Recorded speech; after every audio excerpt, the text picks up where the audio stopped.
YouTube channel. Jangan lupa subscribe, like, comment, and share ya. Oke, next. Kita lanjutin ya ceritanya. Bab 28. Permainan David dimulai. Halo, Bu. Sapa Aurel senang. Ya, bagaimana rencananya? Apa berjalan dengan baik?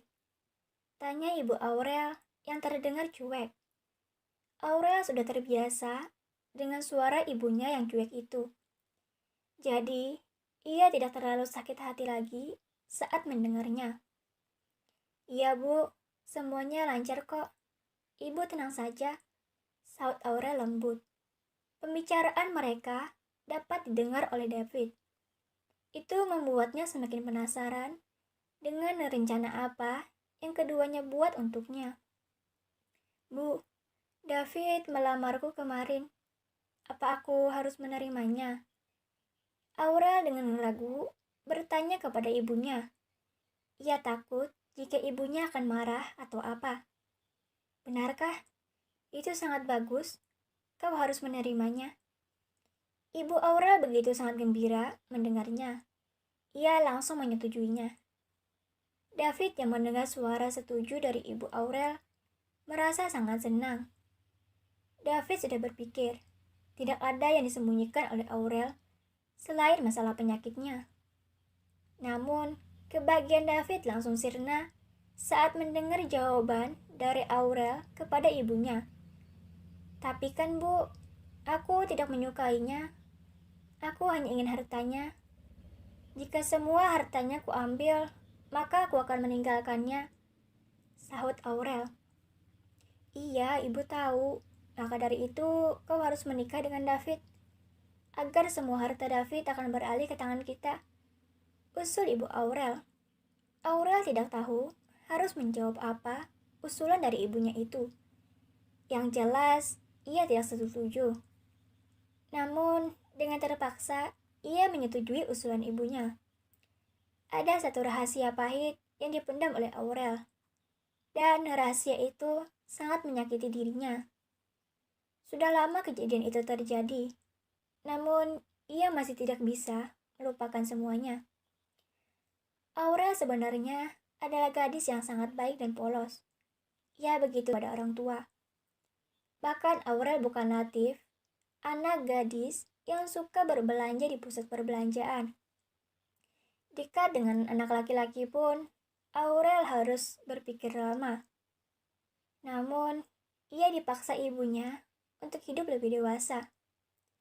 Padahal waktu itu, umur Aurel baru saja menginjak 9 tahun.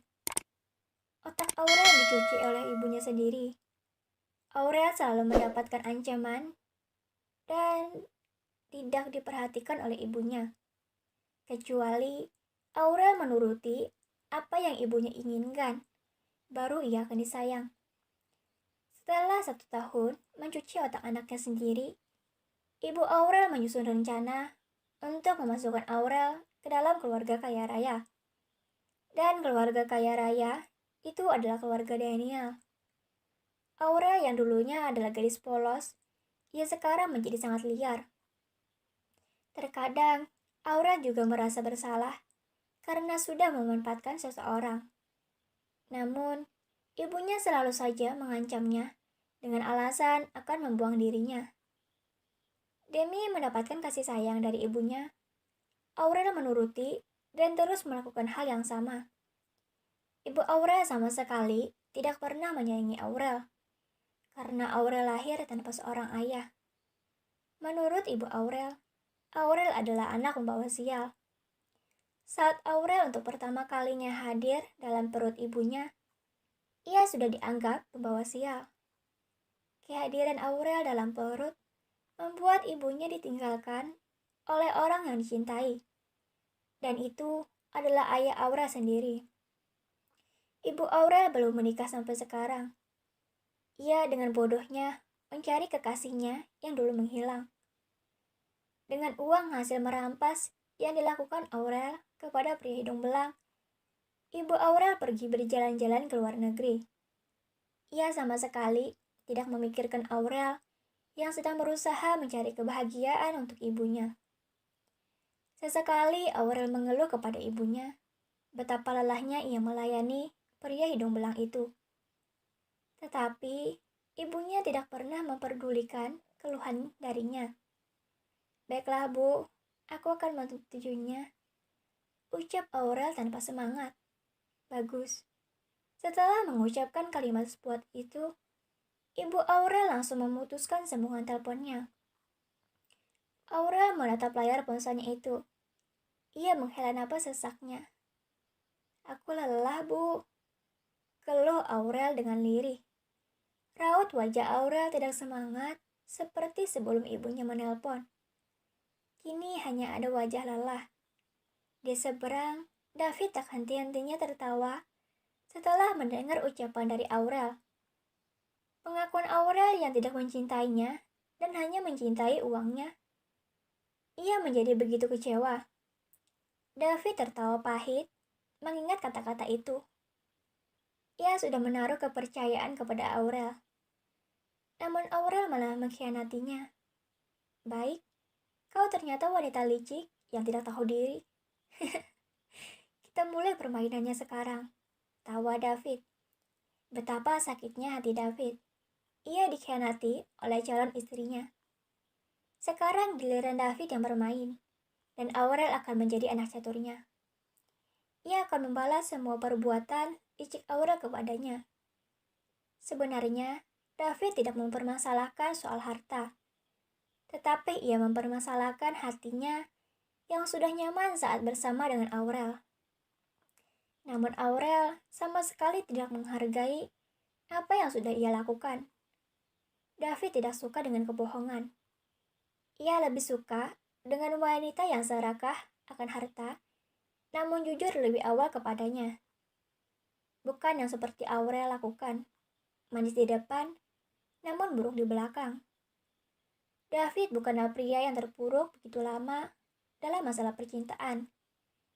Ia sudah sering merasakannya. Jika ia dikhianati, maka ia akan langsung menyusun rencana bagaimana membalas semuanya. Kau ingin segera mendapatkan hartaku, bukan? Baiklah, aku akan menurutinya. David tersenyum licik. Pria itu bergegas pergi keluar dari kamar hotelnya. Dia segera menuju kamar hotel Aurel. Jarak antara kamar hotelnya dan Aurel tidak jauh. Kini ia sudah berada di depan kamar hotel Aurel. David mengetuk pintu kamar hotel Aurel beberapa kali. Sampai ada seseorang dari dalam yang membukakan pintunya.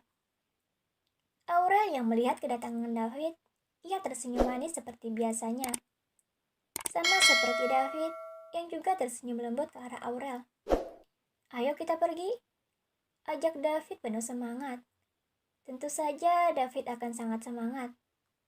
Karena ia akan mempermainkan Aurel seperti Aurel mempermainkannya. Pernikahan yang akan diadakan minggu depan, David akan mempercepatnya. Bahkan, ia saat ini akan mengajak Aurel untuk pergi ke kantor Capil. Keduanya akan menikah. Mau kemana sayang? Tanya Aurel lembut. Ia menggandeng tangan David dan mengajak untuk masuk ke dalam. Kau akan mengetahuinya sendiri nanti sayang, sahut David dengan kekehan pelannya. Ya sudah, tunggu sebentar, aku akan bersiap-siap.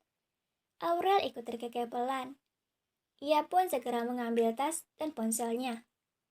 Setelah sudah siap, keduanya langsung pergi keluar dan meninggalkan hotel.